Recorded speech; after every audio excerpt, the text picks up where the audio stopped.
L'Europan, vous le savez, c'est avant tout une aide. C'est une aide aux jeunes professionnels de la conception architecturale et urbaine.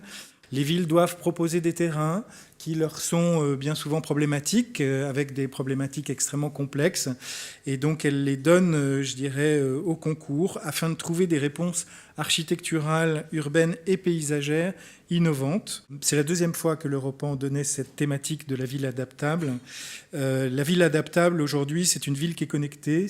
On est bien dans le vivre ensemble. C'est une ville, évidemment, qui doit être durable. Et c'est une ville qu'on doit penser dans une période de crise.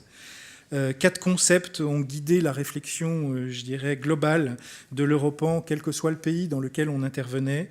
Comment intégrer des sites vacants dans le développement urbain? Comment utiliser de nouveaux inputs pour changer l'espace urbain? Comment créer une dynamique positive à partir de situations difficiles? Et comment transformer des obstacles physiques en nouvelles connexions?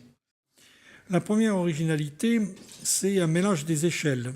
Vous le verrez, un mélange des échelles où on propose des sites sur des terrains. Ces terrains sont vastes, des fois ne sont pas contigus, c'est plusieurs terrains. Se situent à l'échelle de grands quartiers, de vastes quartiers, et même à l'échelle de villes.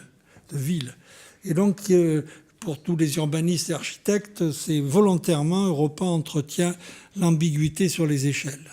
Et Europan, c'est à mon avis un des rares, même à mon avis un des plus rares, dans lequel la maîtrise d'ouvrage évolue dans son questionnement aux yeux de la réponse, au vu de la réponse. Et d'une certaine façon, tous ceux qui sont sur la démarche collaborative voient qu'au fond, ça réinterroge les rôles réciproques de la maîtrise d'ouvrage et de la maîtrise d'œuvre. Iris a été lauréate à Saint-Brieuc. C'est une ancienne étudiante de l'école Paris-Val-de-Seine. Elle a fait l'école de paysage de Versailles, un master à l'école de paysage de Versailles. Et puis, donc, elle a été lauréate de l'Europan.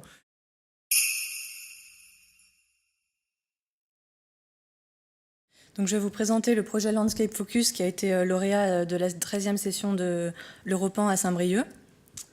La problématique, c'était la relation entre terre et mer à Saint-Brieuc. Donc le site stratégique, c'était vraiment la connexion entre le centre-ville et le port et quel rôle pouvait jouer la vallée du Gaudic dans ce lien. Et les 2 sites de projet sont les espaces publics du centre-ville. Alors on a la gare tout en bas, une rue qui arrive jusqu'au centre historique avec un réseau d'espaces publics assez vieillissant et majoritairement occupé par des parkings. Et ensuite une rue qui descend dans ce vallon, qui rejoint une vieille friche industrielle, une friche des EDF, qui est en fait vraiment à l'articulation entre l'arrivée vers le centre-ville et le port du Légué. Quel est le dénominateur commun entre ces 2 sites, ou quelles sont au contraire leurs différences? Et pourquoi est-ce que la ville propose ces 2 sites? Pourquoi elle n'en choisit pas un? Pour moi, c'était symptomatique d'une ville qui a identifié plusieurs lieux de projet, mais qui manque d'une vision globale, d'une stratégie pour réintroduire ces sites vraiment dans une vision de territoire. Moi, j'avais choisi plutôt d'aborder le territoire dans son ensemble pour plusieurs raisons, parce que selon moi, les enjeux de la ville, c'était vraiment d'avoir une stratégie globale à long terme, et aussi parce qu'il y a une ampleur géographique qui fait que si on imagine une stratégie pour développer une stratégie de développement urbain, on ne peut pas s'affranchir de ce socle géographique qui est vraiment identitaire à Saint-Brieuc. Donc, en arpentant le territoire, j'ai repéré plusieurs familles de sites qui étaient soit des lieux à problème, soit des délaissés, qui pouvaient être réaménagés en faisant partie d'une stratégie globale. Et je les ai identifiés selon plusieurs familles. Donc, à chaque fois, c'est des sites qui ont le potentiel d'être en interface entre 2 grands paysages. Et puis, on a 3 sites, donc E, F et G, qui sont en fait les estuaires de chacune des vallées et que j'ai qualifiés de sites bouchons.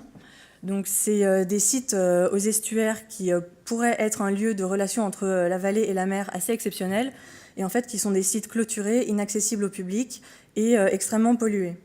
Ce qui était vraiment important pour moi, c'était de révéler la géographie des vallées par la vue, de reconnecter le centre-ville et le port par des parcours piétons, et puis valoriser les 3 estuaires par de nouveaux usages et par des équipements qui répondent à la problématique environnementale. Alors cette connexion entre terre et mer, pour moi, elle se faisait donc effectivement par des parcours et par des porosités, mais aussi par la sensation d'une armature urbaine dense et intense. Donc j'ai repéré des parcelles densifiables sur cette structure un peu chromosomique qui s'associerait à la structure d'espace public un peu plutôt en étoile.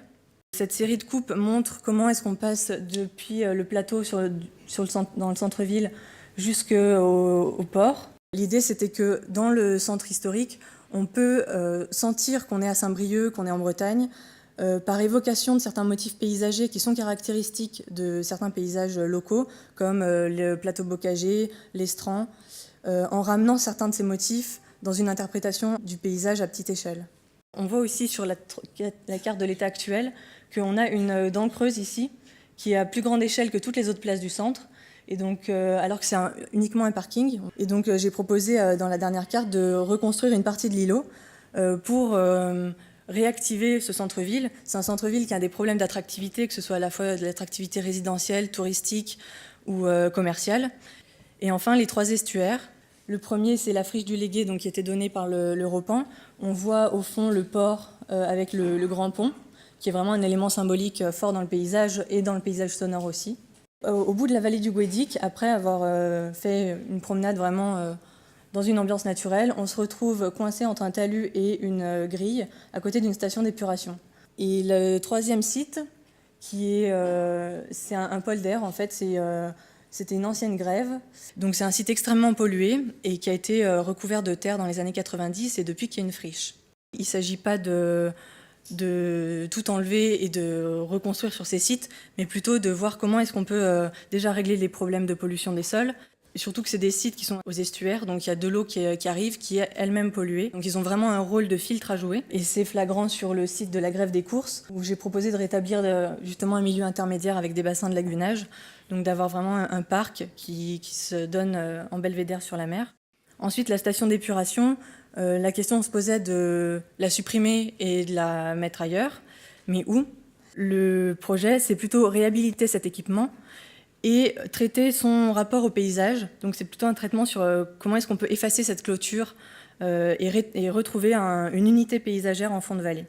Et sur la friche du Légué, ce qui était important, c'est d'avoir vraiment de retrouver le rapport aux berges et la continuité entre cette route qui rejoint le centre-ville, une grande promenade le long des berges et puis le port au début, et d'amplifier ce contraste entre le paysage de port et le paysage de vallée. J'ai fait cette carte de synthèse des projets possibles. Alors faut pas la voir comme un catalogue de projets, mais plutôt comme une vision du territoire à long terme, aussi comme une organisation des sites les uns avec les autres, une mise en résonance des projets les uns avec les autres.